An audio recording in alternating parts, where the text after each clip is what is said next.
Olá e bem-vindos! Olha, hoje a gente vai mergulhar numa história de resistência que parece saída de um livro, mas é muito real. Acontece no sul de Minas, no município de Alfenas.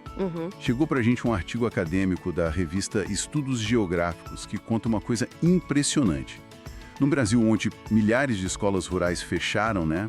E em Alfenas, a situação foi drástica. De 40 escolas rurais, 35 desapareceram, mas 5 continuam de pé. Incrível. Então, a nossa missão aqui é entender o que derrubou tantas e, mais importante, qual é o segredo das que sobraram. E é uma história que envolve de tudo, né? Uma hidrelétrica gigante, a força da agricultura familiar. E a descoberta de que uma escola, às vezes, é muito, mas muito mais do que só uma escola. Com certeza. E para a gente entender essa força, o ponto de partida é o que o artigo chama de bairro rural. É fundamental entender isso. Não é um bairro como o da cidade, né? De jeito nenhum. O que os pesquisadores descrevem é uma célula de comunidade social. É um grupo de gente conectada por laços de parentesco, de compadrio, de vizinhança. A escola não é só o lugar onde as crianças aprendem a ler, sabe? É o centro de tudo. É o centro da vida comunitária. É o lugar da festa junina, da reunião de pais. É um ponto de referência afetivo. Quando uma comunidade perde a escola, não perde só o prédio. Perde um pedaço da alma. Perde o coração, né? O artigo usa essa palavra.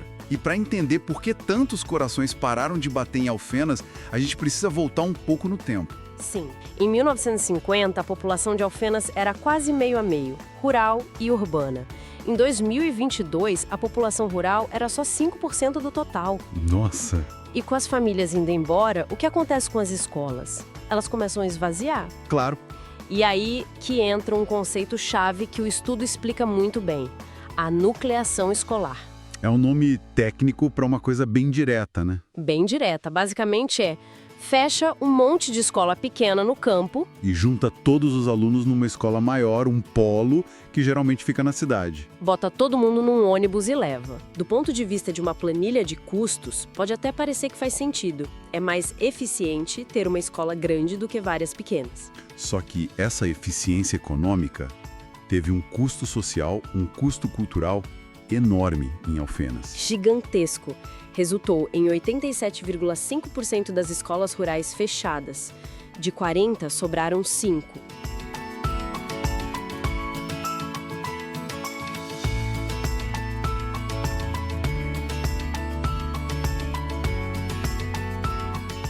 E isso nos traz a pergunta que move toda a pesquisa. Por quê?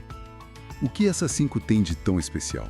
Por que elas não viraram só mais um número nessa estatística? É aí que a investigação fica interessante. E é aqui que a gente sai da planilha e entra na vida real. E isso nos leva direto para a história de Bárbaras. O bairro Bárbaras fica só a 10 quilômetros da sede de Alfenas, do lado de uma rodovia movimentada. Em Bárbaras, as grandes propriedades foram sendo divididas em lotes menores. E um detalhe fascinante que a pesquisa revela é o surgimento de chácaras de veraneio. Ah, então gente da cidade comprando terra ali para passar o fim de semana. Exato! Isso mostra uma integração com o mundo urbano e essa integração define a economia deles. Eles não produzem café, então. Não, em vez do café, que exige mais terra, eles se adaptaram com horticultura e criação de aves, produções que funcionam em espaços menores. Entendi, mas a realidade da escola Nicolau Coutinho por dentro, prédio pequeno, turmas multisseriadas.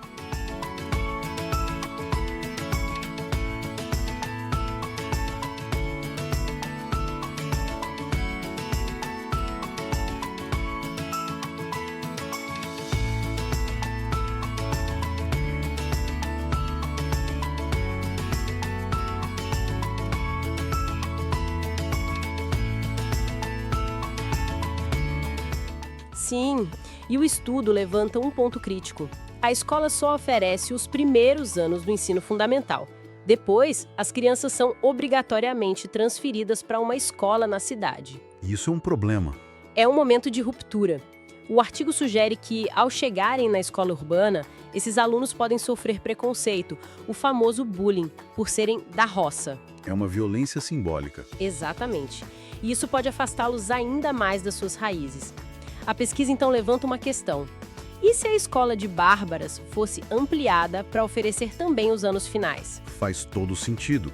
Poderia ser um fator decisivo para manter os jovens na comunidade. Evitaria essa ruptura, esse choque cultural. Com certeza. Não é só a necessidade óbvia de ter um lugar para as crianças estudarem. Comunidades enxergam suas escolas como eu vou citar aqui, patrimônio da comunidade a ser preservado e valorizado. Patrimônio.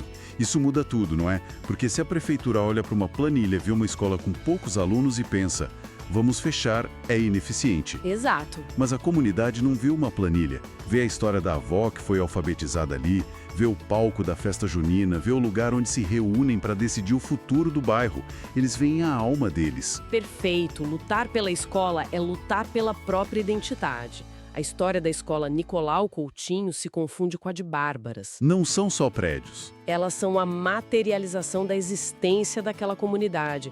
Por isso a luta é tão visceral. É uma luta pela permanência no mapa, pela própria existência. É impressionante. A história dessas escolas de Alfenas mostra que a resistência não é um grande ato heróico, um protesto na capital. Não. A resistência acontece no dia a dia.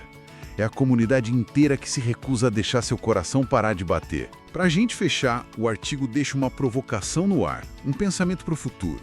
Os pesquisadores notam que, apesar de toda essa conexão profunda com a vida rural, essas escolas não necessariamente seguem a chamada pedagogia da educação do campo. Que é uma abordagem pedagógica que busca justamente trazer os saberes, a cultura, a realidade do campo para dentro da sala de aula. Ah, interessante. Em vez de usar um livro didático que só fala da realidade urbana, ela valoriza o conhecimento que o aluno já traz de casa, sobre o plantio, sobre o clima, sobre a vida na comunidade. E aí fica a pergunta que eu acho que é o ponto final perfeito.